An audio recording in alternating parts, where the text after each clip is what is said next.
Okay, let's get going. We had a good class this morning. We're talking about medical matters, and I got asked a question about why do you need to say I have a rash, but you say I have cough. Tengo tos. Tengo una erupción. And I thought, oh no, not these bloody articles again. so I have to find out why. I need to ask a Spanish person. I hope they might know, but I certainly didn't. So, ¿qué tenemos esta semana? La tarea de la semana pasada, práctica de los verbos. Vamos a leer los dos, my dog's just come in, dos capítulos de Crimen en Barcelona. Es mes de poesía. I'm very pleased to say that a number of people have submitted poems, several very good ones. This is the last week of Poetry Month, but some people's poems came in a little bit late to be included in the lesson, because I was doing this doing it Saturday, and some people didn't send their poems in until Monday or yesterday. So they're a bit late, and I lost one poem and had to ask for it to be sent again. So couldn't include that one either. But I think we should. Is that mine, Eric? I'm afraid it is. Yes. Oh, yes. Well, no comment. Oh, my sister thinks this is a deliberate act of sabotage, because her poem was a vile accusation against the young Eric Rayner, who was a 2-year-old, accidentally dropped an iron bar on his sister's head, caused him a small graze. But I will include it next week, so you can judge for yourself. Yeah. And there were several others, and there were some very, very good ones. And then we've got homework for next week. So we'll take a look at that. Let's get cracking. I did press record, so we're good to go. So last week's homework. How did we find last week's homework? Variable. Terrible, was that? Very variable. Variable. Oh right, okay. So some bits were good. That's encouraging. So we're going to concentrate on some past tenses and see if we can nail these to the floor, and we'll see how we get on. So I gave you the second part of an exercise that I'd done for one of the classes that I take with a teacher in Ecuador. So let's see how we got on. I'll have a swig of Vimto to lubricate my tonsils. And Maggie, how did you get on with these? Would you be able to give us your answers? Yeah. Okay. I'll see if they agree with mine. I'm not that sure mine are right. I'm trying to do these without looking at them. Well, I must admit, I had to check. There are a lot of irregular verbs in there, which I thought you might have put in on purpose. Well, I think they were put in. I didn't put them in, but I think they were put in. Yeah. On purpose. us, yeah. So, I mean, I did have to check. Yep. Quite a lot, I will admit. That's fine. That's fine. So right, okay. You coloque los libros. Yep. Yeah. Yeah. Nosotros no dijimos nada. See?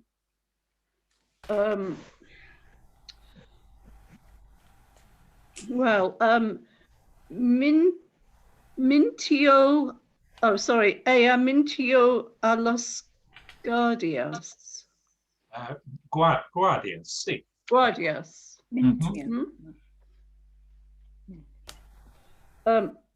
Yo aparqué el coche en segunda fila.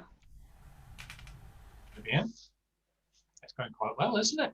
Do you want me to carry on? Yeah, you can do the page. Okay. And then we'll find another victim. Ellos durmieron 9 horas. See? Yo pagué la cuenta. See? Vosotros llegasteis tarde. Llegasteis, sí. Yeah. Ese arquitecto construyó el edificio. Construyó, sí. Ellos oyeron al presidente. I got oyen. Oyen. Is that you think is oyeron? I got oyeron. O-Y-E-R-on. Yes, that's what oyeron. I have that as well, oyeron. Yes. Yeah. Yes. Okay. How will spell I think it? I looked it up. I think I don't know. Is O-Y-E-R-O-N. O-N. Yeah. Oyeron. Oyeron. Have you put the present tense, Eric? Oyen is Yes. the present tense? Is it? Okay, I'm getting confused there. So, okay, well done. And Usted sirvió el café. Sirvió el café. Muy bien. Sirvió. Very good. Yo saqué. You can stop now. Look, we've got to, Right. got to the end of the page. So, Oh, unless right. you really want to carry on. No, it's just that I printed it off your thing and mine carries on to 43. But no, that's fine. Yeah. Well, I've got another page. You finished at 43. I think we finished at 56. And anyway. No, this page. Oh, yes, it does. There are 56, but yeah. on my actual page, if you see what I mean, the bottom Okay. one is number 43. That's what I meant. Okay. Well, I only got one wrong. That's quite an achievement. Julie, how are you? I'm fine, thank you. Yep. Good. Yep, okay. I've asked your husband to practice his vowel sounds with you. Oh right, yes, if he's yes. sitting Because there- a lot of French does, haven't we? If he's sitting next to you at the table going, No, he's not. He's bringing the dustbin in as it happens. you know why. It's my fault. Okay. Okay, how We did you try get and on help with him. this? Okay. Saque la bolsa de la basura. Uh-huh. Oh, and I put a C in there. Never mind. Okay. Tuviste muchos problemas. Muy bien. Hicisteis el trabajo bien. Conduje muy despacio. Muy bien. Ayer estuve en las rebajas. Good. El fin de semana pasado bebieron demasiado. Bebieron. I've got this wrong. Oh, I put bebisteis, haven't I? that's Bebieron. vosotros, No. isn't it? Yeah, vosotros. Yeah.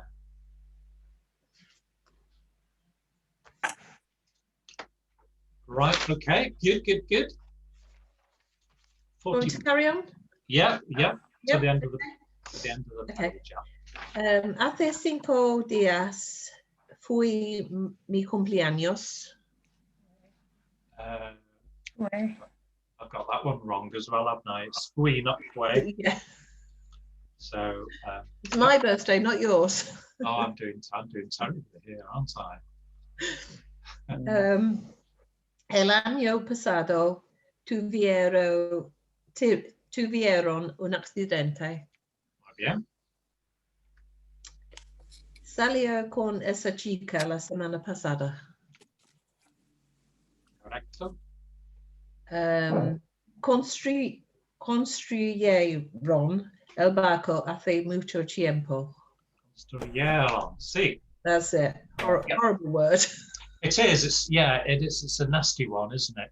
And a lot of these really long words in Spanish that just jump out of the page and catch us unexpectedly.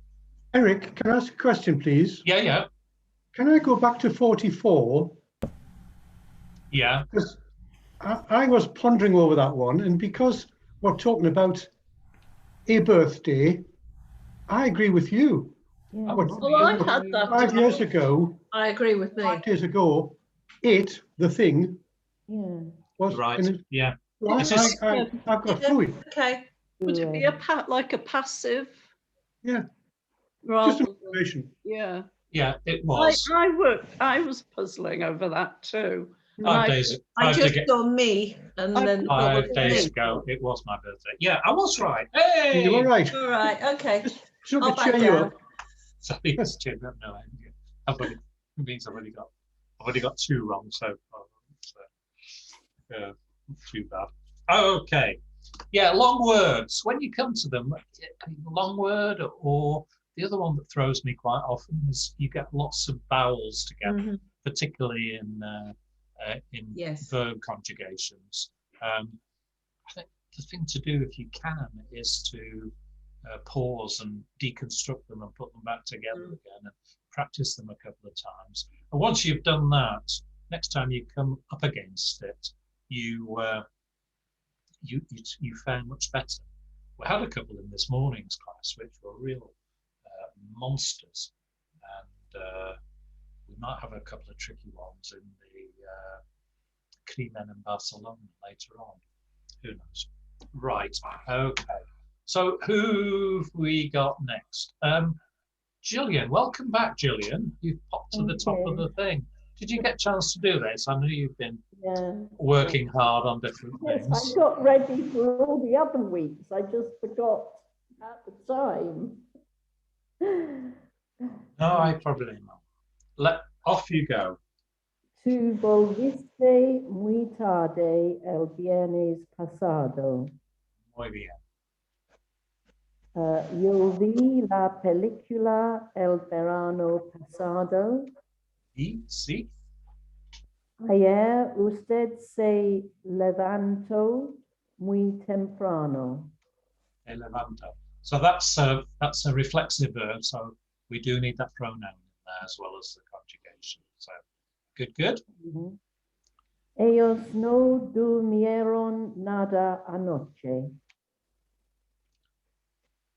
El otro día él pidió dinero a Felipe. What, actually, I wondered there, do you have to say el otro día? Isn't it just... No.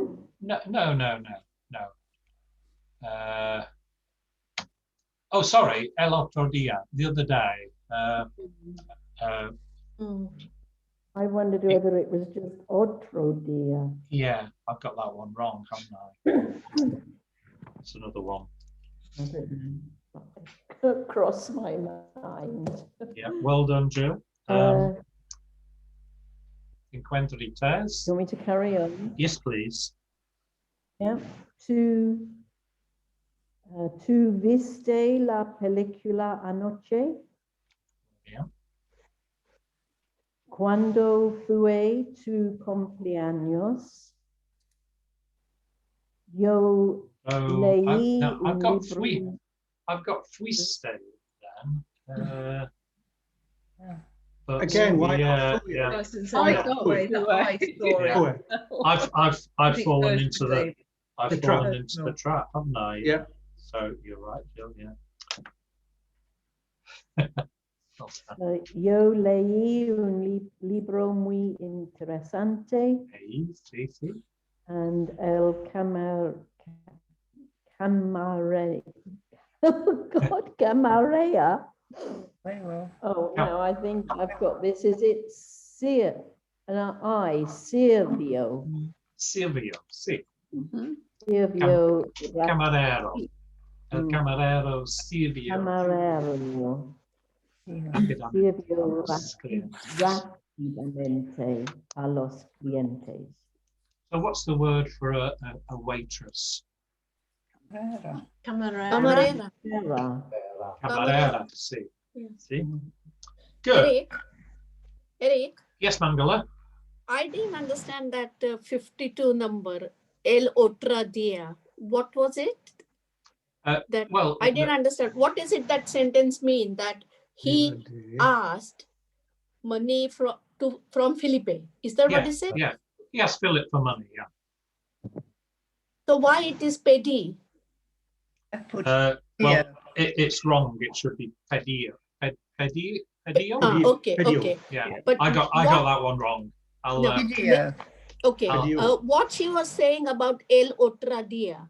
What's wrong there? nothing. El otro dia. That's fine. correct, isn't it? Yeah. I thought she said why there is L there. Well, I think Jill just wondered why did it need the definite article in there?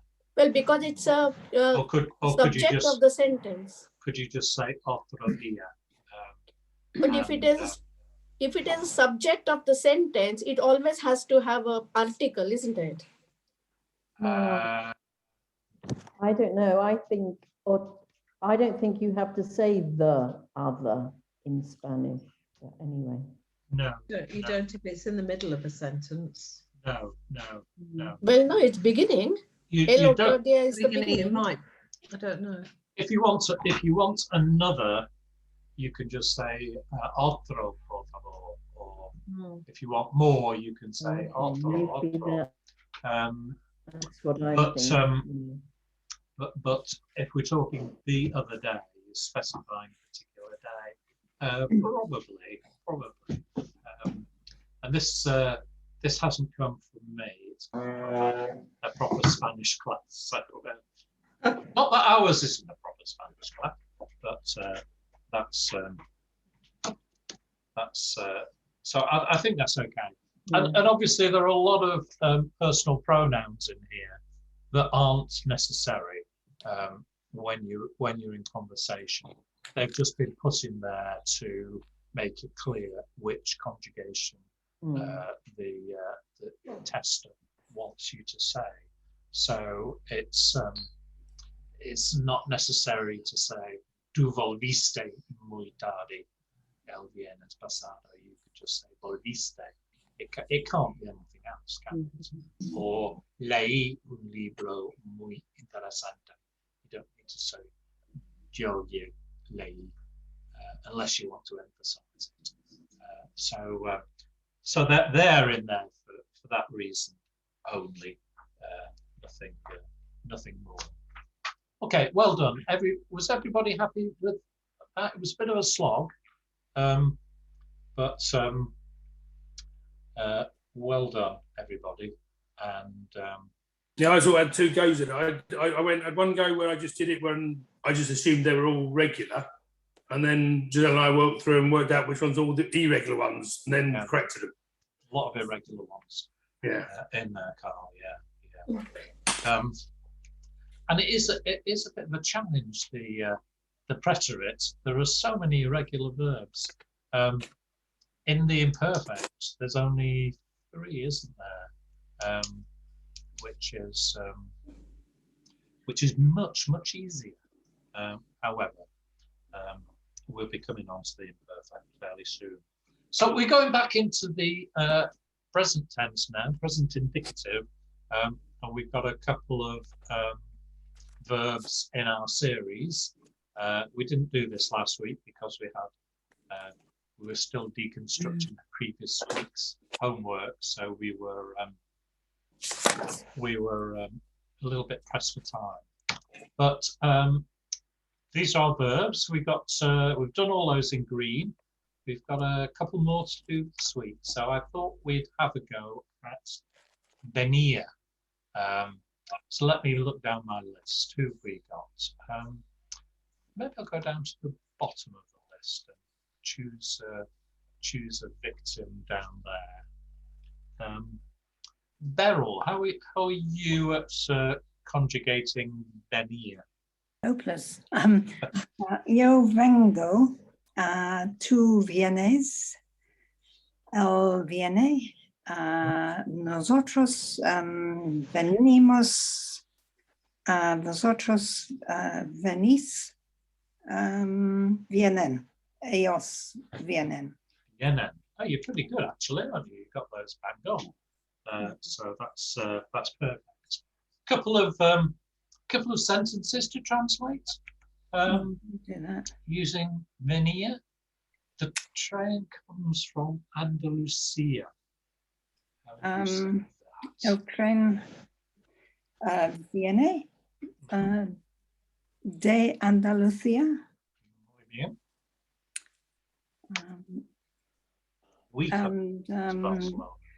Venimos a Barcelona cada año.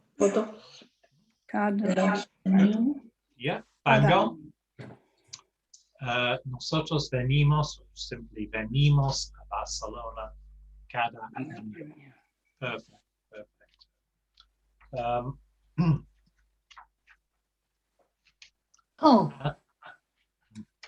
And querer. Oh, look at that! I've given you the answers. That's a bad one, isn't it? Who can conjugate quiero? Lorna, can you do it from the top of your head without querer? Who can you conjugate? Quiero. Yo, yeah, tú. Quieres. Él, ella. Quiere. Queremos. Sí. Queréis. Quieres. Good. Yeah, excellent. That was one of the first verbs I think we learned. So it's one that should stick in your head. We should be able to. It's always the vosotros ones that get me. They never sound quite right. How about these two sentences, Lorna? Can you? I want to go out on Saturday night. Quiero salir los sábados. Yep. Noche. You want to go out every Saturday, according to that. Yeah. Quiero which is fine. Quiero salir el sábado por la noche. Just the one Saturday. How about we want to go on holiday this summer? Queremos ir vacaciones este verano. Sí. Queremos ir de vacaciones este verano. It's a masculine. All the nice things are masculine. That's not true, actually. Most of the nasty ones, even the nasty ones ending with a masculine. Problema is masculine, isn't it? There we go. Well, Crimen and Barcelona. Things are continuing at a bit of a pace, aren't they? Anna and Miguel are kissing and eating a potato omelette, which is a classic Spanish chat-up line, I think. Come and try my potato omelette. And Enrique has been dealing drugs. It's astonishing stuff. So let's have a look at, what did I say? Chapter 44.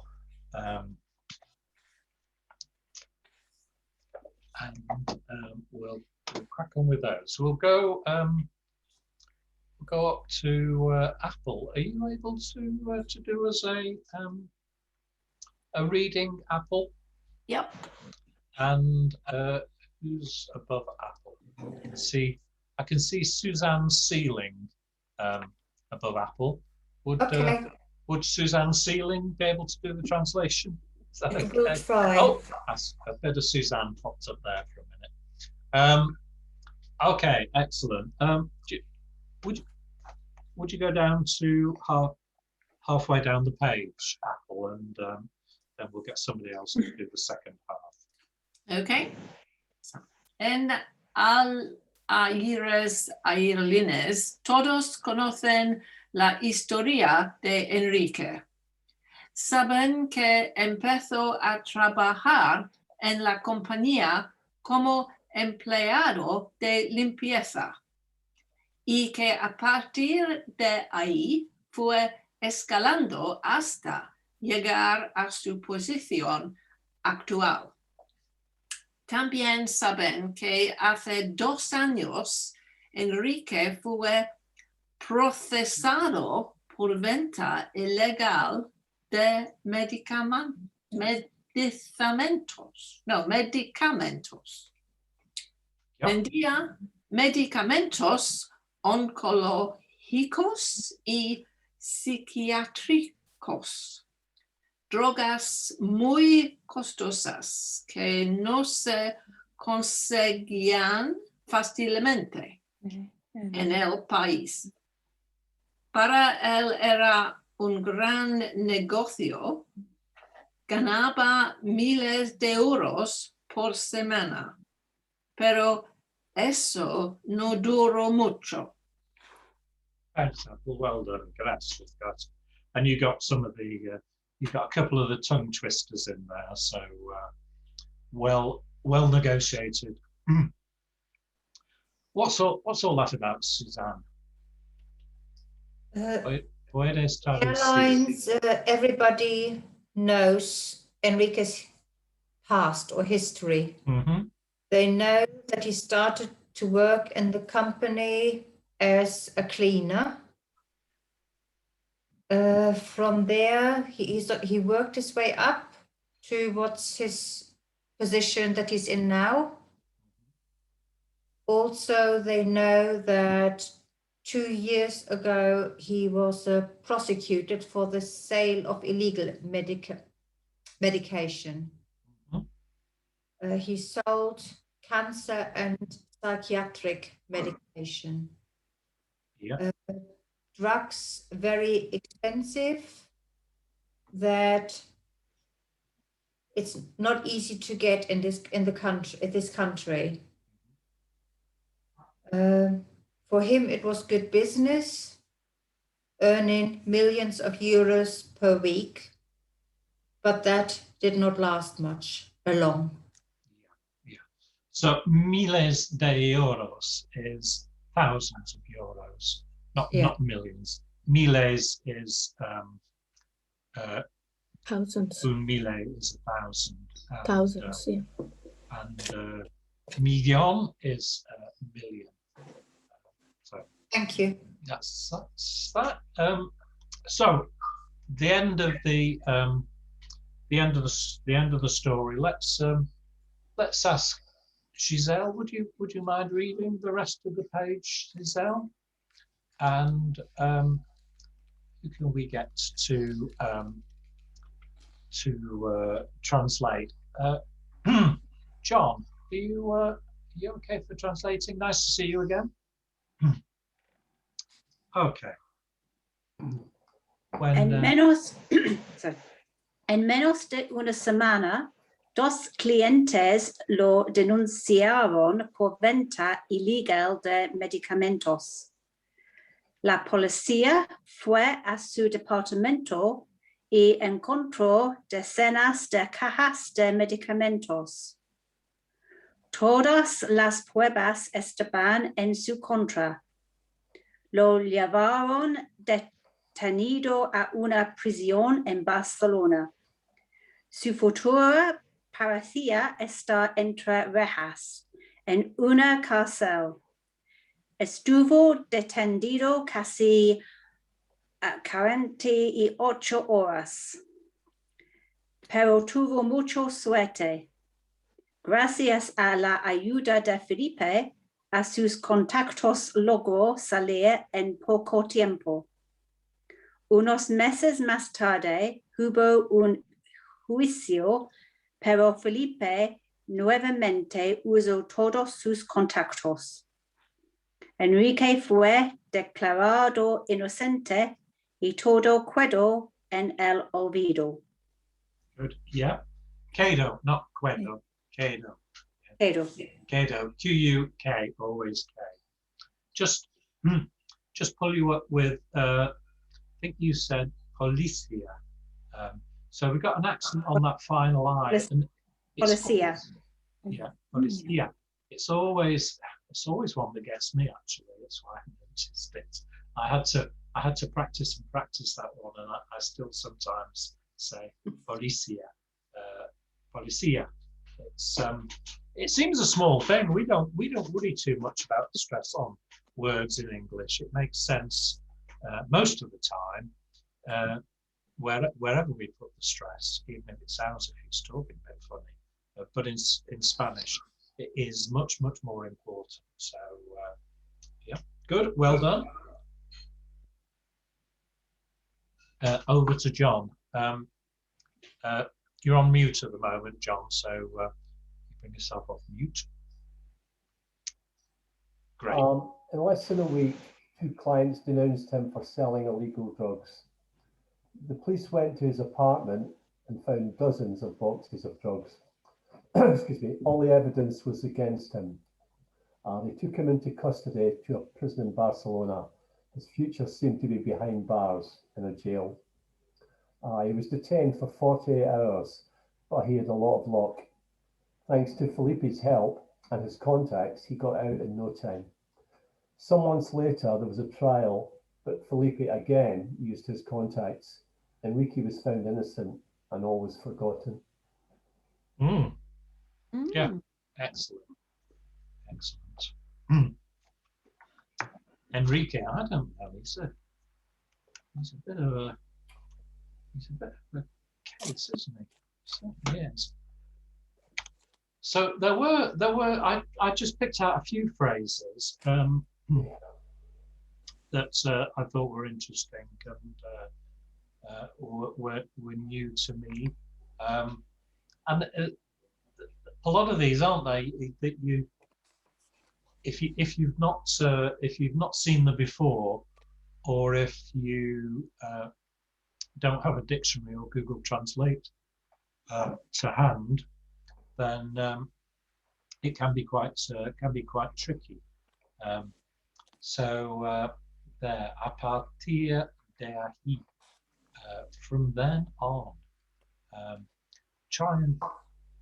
Trouble is, I find it ever so hard to remember these. I'll try and make a bit of a sentence with it, then hopefully remember it, but I don't really. Eso no duró mucho. It didn't last long. Again, it's a strange one. Quedó en el olvido. Was forgotten. Remained in the forgotten. It's the literal translation. It doesn't make any sense. Entre rejas. That's one that's going to be difficult to work into. Any kind of conversation, I guess. Between bars, we say, don't we? That's good. Se acerca. Approaches.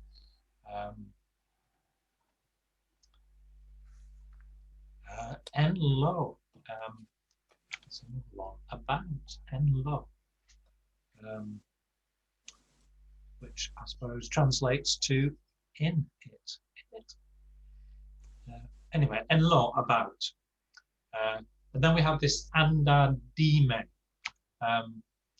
which, you know, is a come on, tell me. It's imperative. Anda, from andar, that's a regular AR verb. It's one of those Spanish verbs, and there are quite a few of these that have so many meanings that you think, gosh, I'm never going to learn. So andar can mean to walk, to take, to ride, to come, to go out with, in other words, on a date. And it's also used with a common Spanish curse, andate a la cresta, which is can mean go to hell, or even more rude. So I don't know, maybe that's one phrase that we should definitely keep up our sleeves when we want to have a rant at somebody in Spanish, which would happen from time to time. So the old book, it's coming alive, isn't it? We've not got many chapters still to go. I suspect some of you have read to the end because you want to know what happens. We've got another 15 chapters, so we've got it's going to probably last us almost to the end of the term. But we'll do a couple more next week, unless anybody wants to crank it up and do 3. No? I know you don't. Great. Well,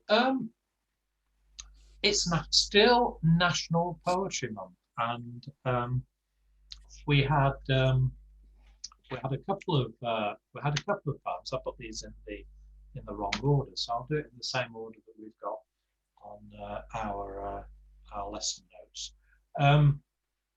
Paul gave us a limerick. I did suggest a limerick, and mainly because Bryn had written one some time ago, which was pure Bryn, I think I need to say.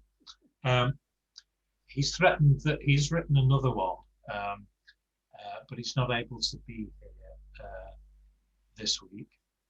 So we might have a look at that one next week. Might wrap up poetry next week with a Bryn limerick. Paul's was very clever. Rhymes, although he did need to sneak an English word in at the end, which I think just added to the. I would have said that was deliberate if he'd not admitted. Un hombre de San Bernardino bebía 2 botellas de vino, comió 6 empanadas de carnes asadas y no puede probar nuevos chinos.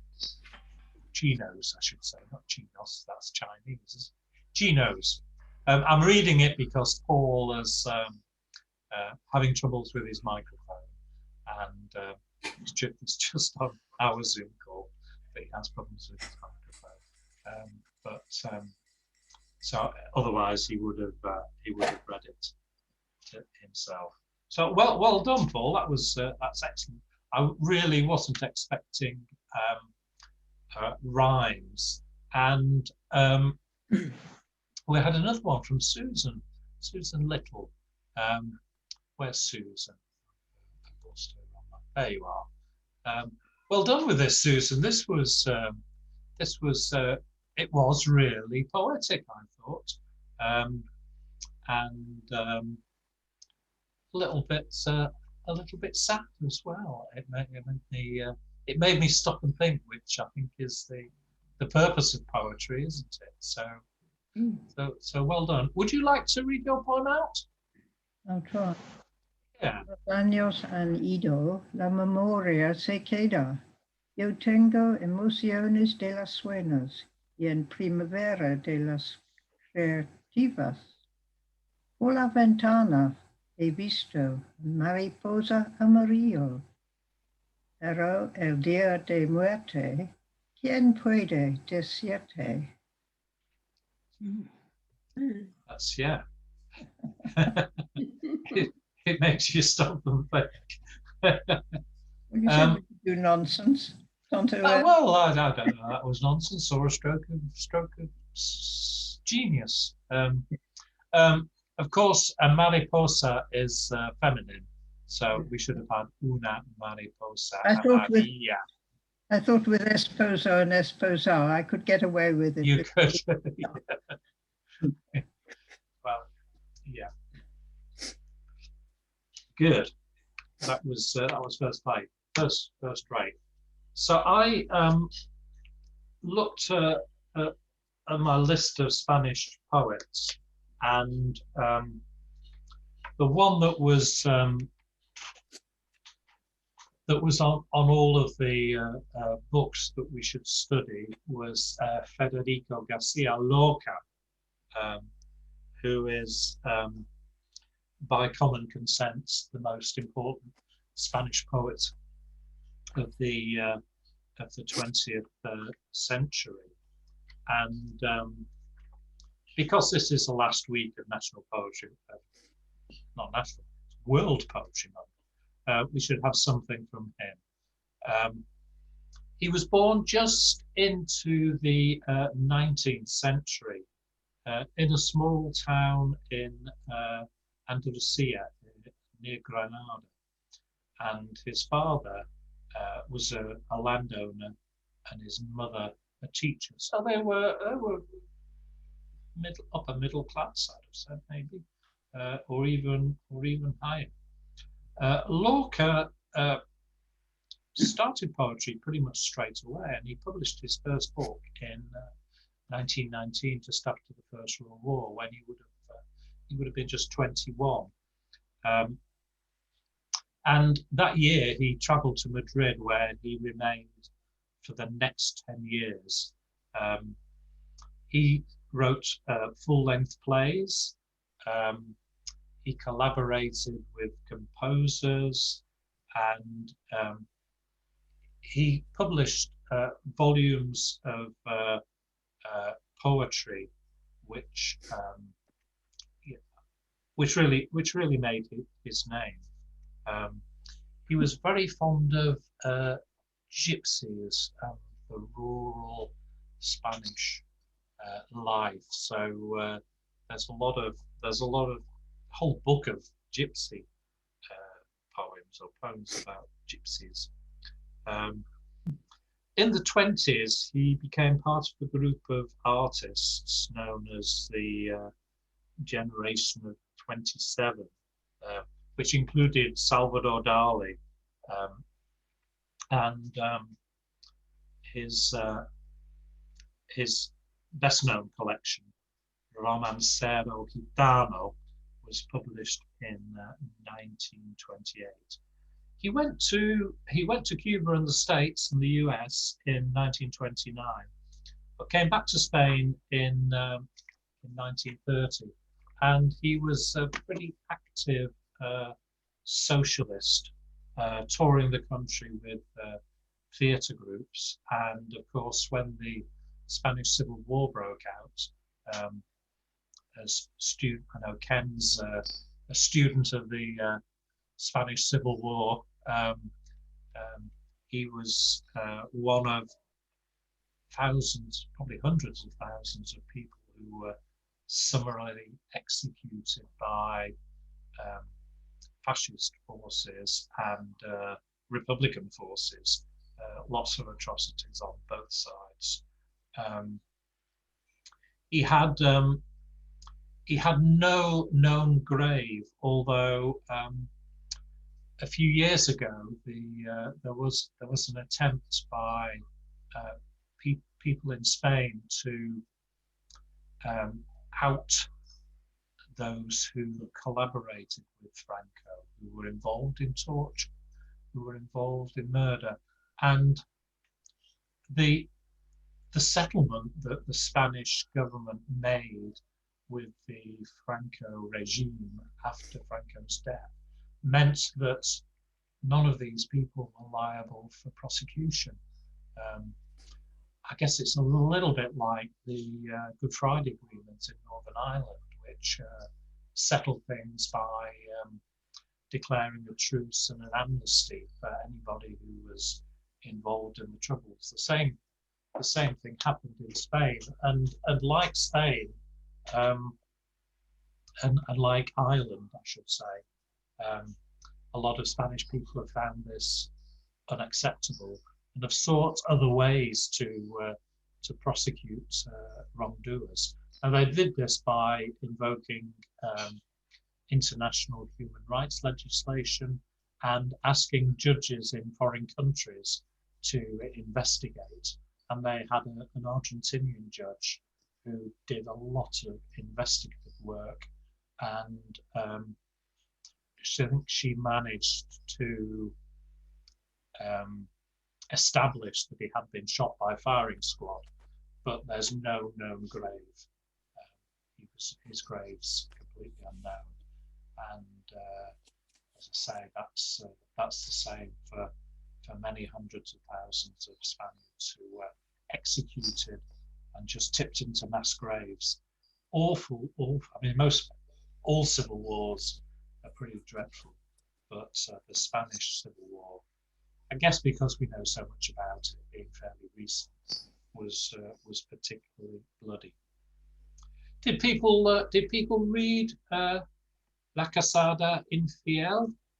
Did you get time to read it? Yeah. What did people think about it? Any views on the poem? No. You're all stunned into science. I was hoping that there's quite a few literary folk in our class, and I kind of thought you'd have got your teeth into these poems, but you're all sitting at the back of the class, sitting on your hands, not wanting to get involved, which is fine. It's this is from his gypsy period, and I thought the poem was quite shocking. Did you agree? Yes. Yeah, it was a real shock. I was expecting a little bit of either a rant against infidelity, or some other kind. I certainly wasn't expecting a pretty graphic sexual experience in the sand dunes by the river, which is what we ended up getting. So Lorca didn't shy away from telling it like it is.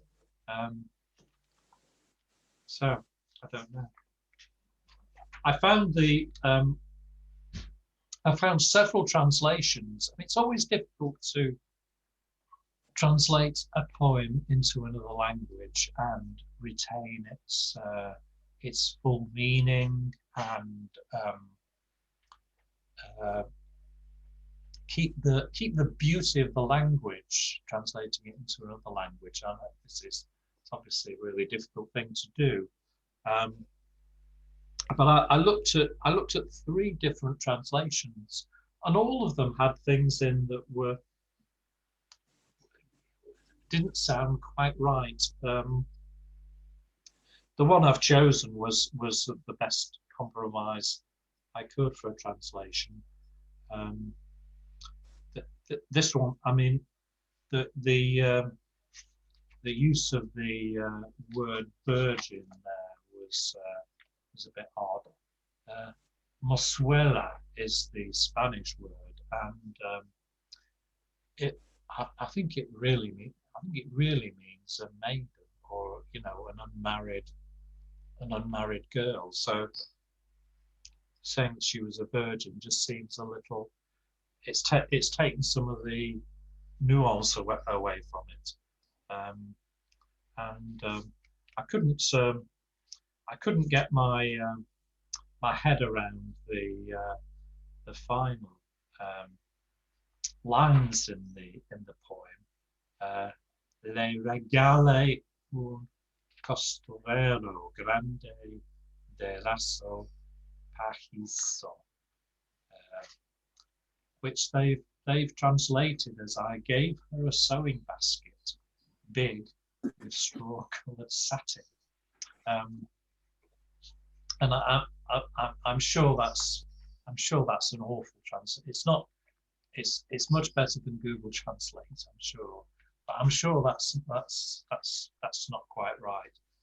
Or there's some hidden meaning in the phrase, and I couldn't get any hidden meaning in it, which is perhaps as well. So it's good to be able to read it in the Spanish and appreciate it in the Spanish, and I hope that we're just getting towards that stage now where we can do that. Maybe not to the full extent that we might, but it would be good. It would be good to be getting there. Anyway, maybe we'll do another Lorca one day and see what else he's got to offer. See what else he's been up to in the sand dunes. Right. Okay. So I'm running a bit ahead of time today. We've got on really quickly. Normally I allow a good 10 minutes for arguments and questions, but it's gone remarkably smoothly this week. So we've come to next week's homework. So let's read 2 more chapters of Crimen en Barcelona. And also I've put a link in the notes to 2 short films. They're about 15 minutes a piece, and they're all in Spanish. I think you'll be able to get most of the Spanish. I think you'll be able to understand. If you don't understand every word, I think you'll definitely be able to understand what's going on. So I want you to take a look at the films. They're good quality stuff. I think they both won awards, probably at the Chilean Short Film Festival. But they're actually very good, and I'd love for us to talk about them a little bit next week. The emotions they create in us, and how we feel having watched the 2 films. So let's look at that. Let's say how we feel having watched those 2 films, and it's also a good listening exercise for us in Spanish. So we'll do that next week. We're going to chug along with our verb conjugations and also our reading, obviously. And I want to move us on to looking at past tenses. Hope everybody's happy with that. It's really important when we want to be able to say, or to have a conversation. We want to say what we've done, and immediately the past tense rears its head, grabs us by the throat, and throttles us. Does me anyway. So I think the more past tense we can get in our heads and get right, the better. So, any questions on today's lesson?